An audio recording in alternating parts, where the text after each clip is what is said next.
विधियां बताई गई हैं। सबसे पहली विधि है, और तीनों विधि में ही गुरु ही काम आएगा। जे गुरु पद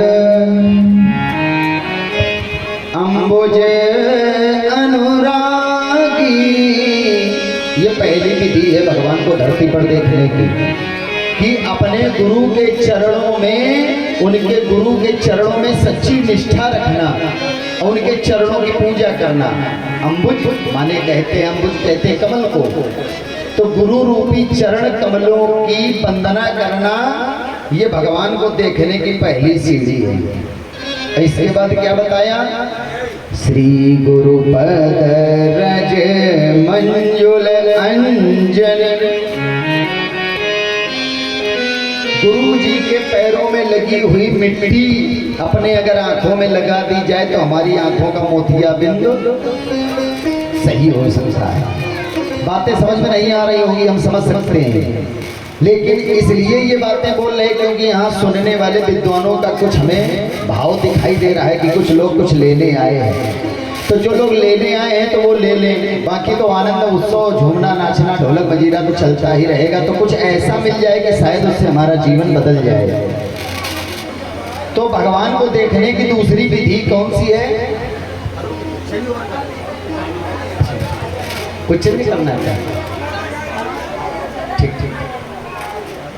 तो दूसरी विधि, गुरु के चरणों का अंजन अपने आंखों में लगाना। और इसके बाद फाइनल टच कि भगवान हमें दिखाई देने लगे इस धरती पर, उसके लिए क्या करना है? श्री गुरु नख मणि, गुरु जी के चरणों की जो नख हैं अर्थात नाखून हैं, उसका ध्यान करने से सुमृत दिव्य दृष्टि ही होती।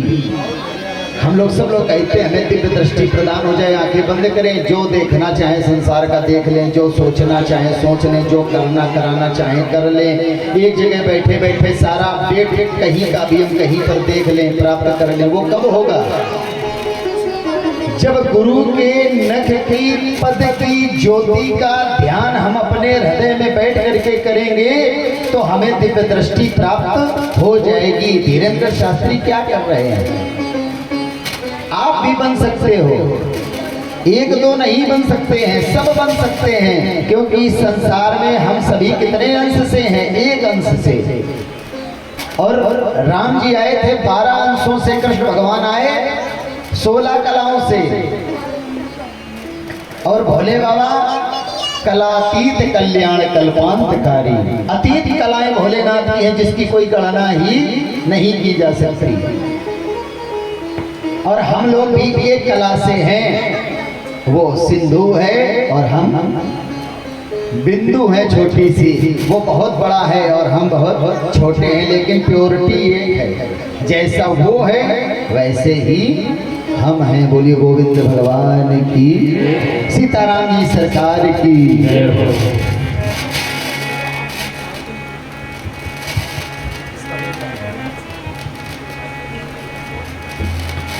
सब गुरु से प्रार्थना करेंगे कि हे गुरुदेव भगवान हमें शरण में लो, क्योंकि राम राम है तो गुरु के प्रभाव के कारण है, गुरु की कृपा के कारण है।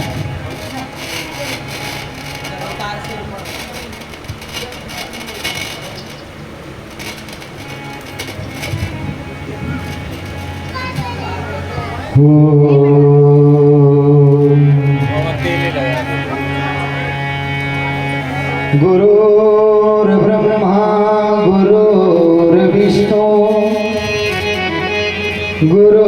गुरुर्देवो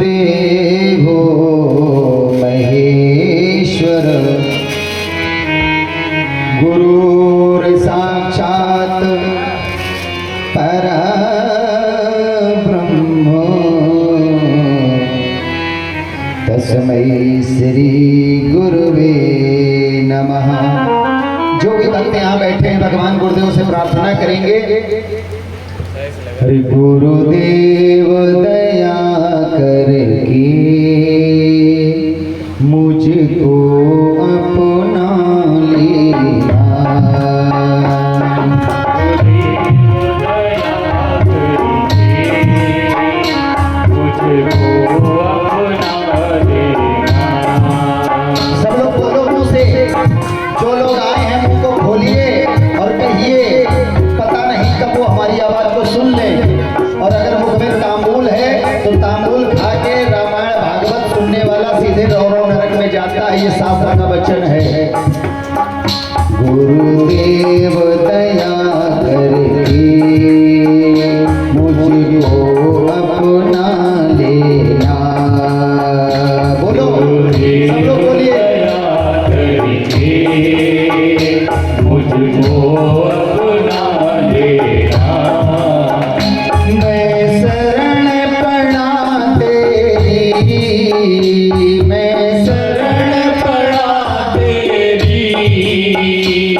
गुरुदेव दया करके मुझको अपना लेना।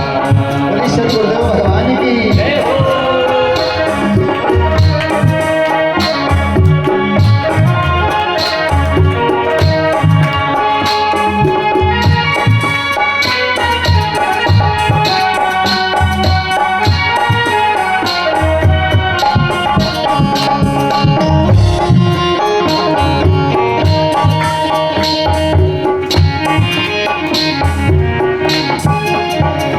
और गुरु की शरण में जाने के बाद होता क्या है?